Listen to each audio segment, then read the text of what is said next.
थोड़ी सी वॉक कर लीजिए।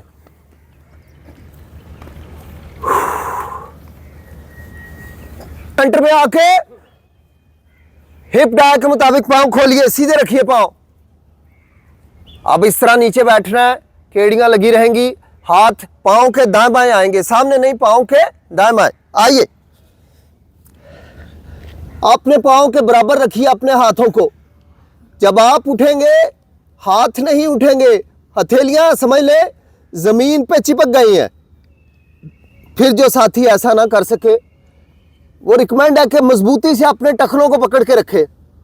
और टांगों में बहुत जोर आ गया है, थोड़ा जोर लगा के टांगों को सीधा करके रखना है। ओके, तो चले उठेंगे। फर्स्ट टाइम इनहेल, लेग सीधी कीजिए, कमर को बेंड करते हुए माथा टच कीजिए नीचे वाली टांगों से या घुटनों से। चलिए, शाबाश शाबाश, टच कीजिए, सांस लेते रहिए।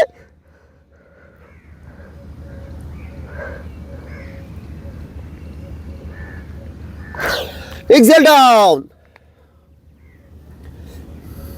नंबर 2, इनहेल, शाबाश, कमर को और बेंड कीजिए, जहां माथा जाके लग जाए घुटनों से ना, या नीचे वाली टांगों से। यहीं आकर सांस लेते रहिए, डीप नहीं छोड़ना खुद को, लग के खिंचाव से घबराना नहीं है। एक्सेल, तुंदी ये बातें मुखालिफ से ना घबराया काब, ये तो चलती है तुझे ऊंचा उड़ाने के लिए। हाँ साहब, हाथ दाएं बाएं रखने हैं आपके, हाँ यहां नहीं है। गुड वली भाई, चलिए इन्हें। नंबर 3, फिर माथा और चेहरा ले चलिए अपनी लेग्स के बीच में, सांस लेते रहिए।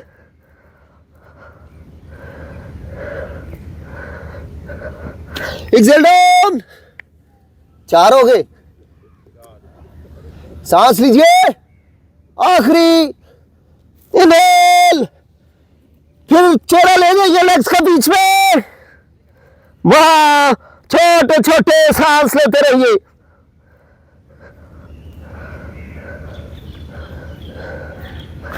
आ जाइए अत्तहियात पे, अत्तहियात पे आ जाइए।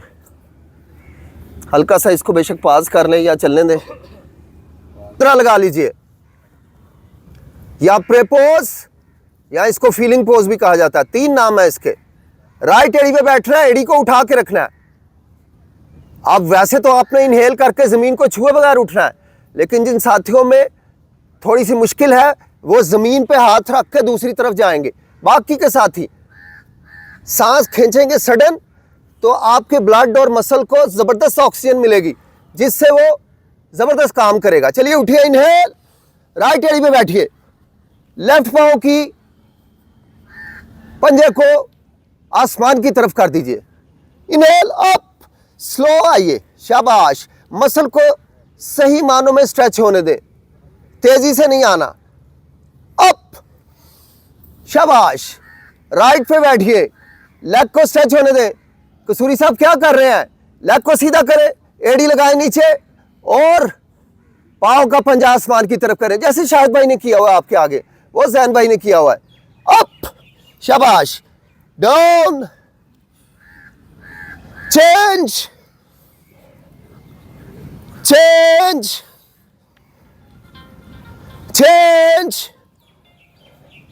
चेंज चेंज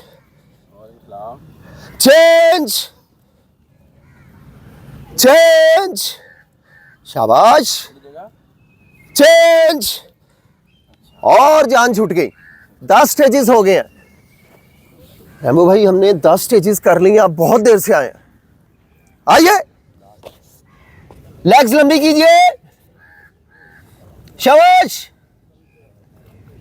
हिप को नीचे लाए, चेहरा आसमान की जानिब उठा दें, आंखें भी ऊपर।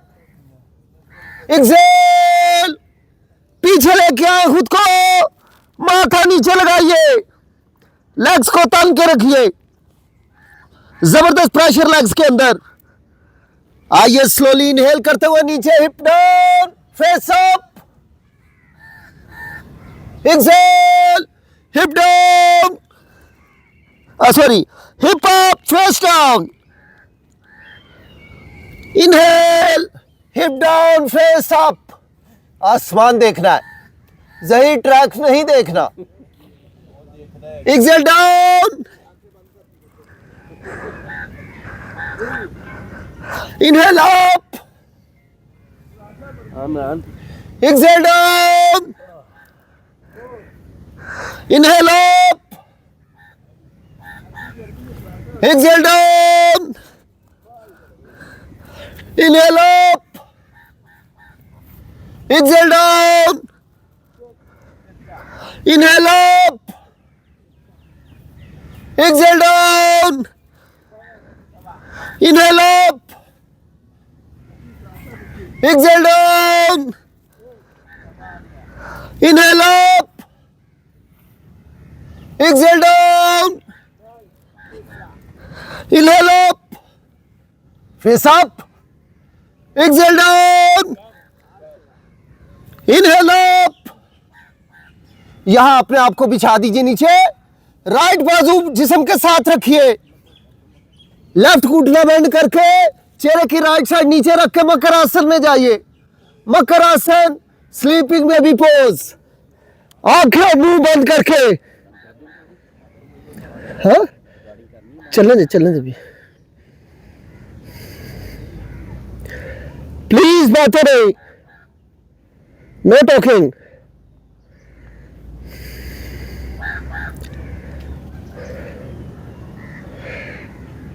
अपने अंदर चले जाइए, अपने लंग्स और हार्ट को देखिए।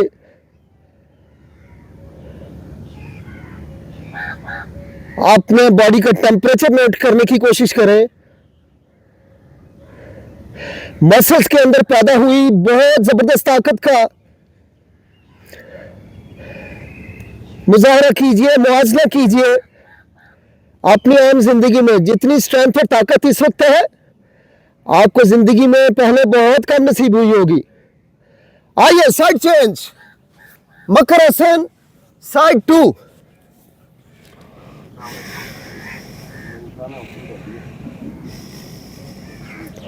हार्ट तकरीबन हाफ नीचे आ चुका है, 50%, लेकिन अभी भी ये काफी अच्छी पेस पे चल रहा है, स्पोर्ट्स पेस पे अभी भी चल रहा है।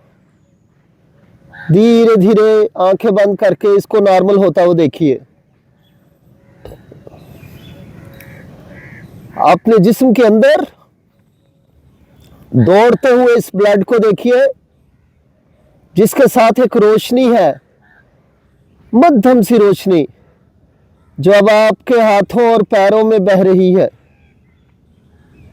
ब्रेन से सिग्नल्स जाते हुए देखिए स्पाइनल कॉर्ड को, स्पाइनल कॉर्ड के जरिए स्पाइनल नर्व्स तक पहुंचते हुए सिग्नल को, और एक बरकी रो को देखिए जो सेकंड के 1000वें हिस्से में न्यूरो ट्रांसमिशन हो रही है, जो फ्लशिंग हो रही है बॉडी के अंदर।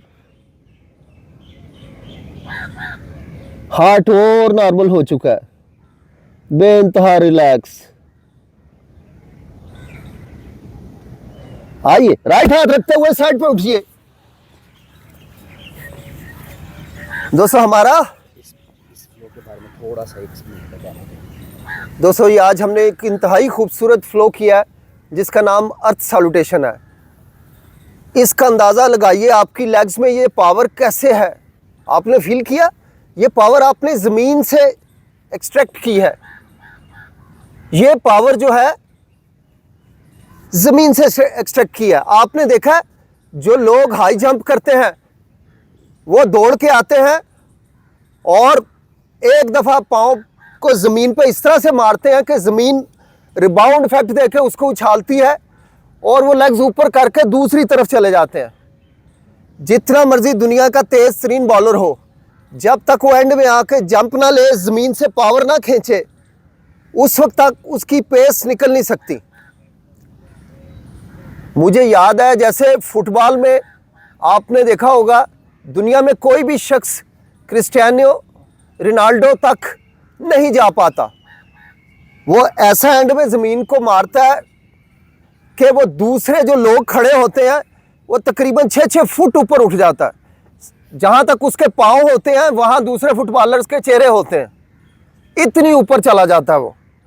तो ये सारी एक्सट्रैक्शन हमें ज़मीन से ही मिलती है। ज़मीन के अंदर इतनी पावर है कि ये फसल फाड़ के ज़मीन को फल बना देती है, ऊपर गंदम चावल लग जाते हैं।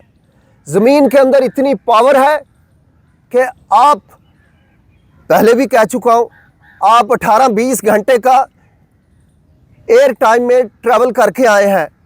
जो फ़र्क ज़मीन आसमान का है, जिसे जैकलेट के नाम से लोग 2-2, 3-3 दिन सो नहीं पाते, क्योंकि उनका दिन रात का फ़र्क उनको 2-3 दिन सेटल नहीं होने देता। आप जैसे ही चाहे कनाडा से आए, घर पहुंच के जूते उतारें, आप ज़मीन पे नंगे पांव चलें। अगर आपको जैकलेट का मसला हुआ, आप आके मुझे यहाँ से पकड़िएगा। फौरी तौर पे आप एक्लामेटाइज कर जाएंगे अपनी धरती के साथ। अगर आप बिस्तर पे पड़ गए, कुर्सियों पे बैठ गए, सो गए, तो फिर आपको जैकलेट का मसला 2 से 3 दिन सता सकता है। तो ये एक ऐसी पावर है अर्थ सैल्यूटेशन में कि इसने हमारे जिस्म के अंदर बहुत सारी एनर्जी को ज़मीन से खींचा है।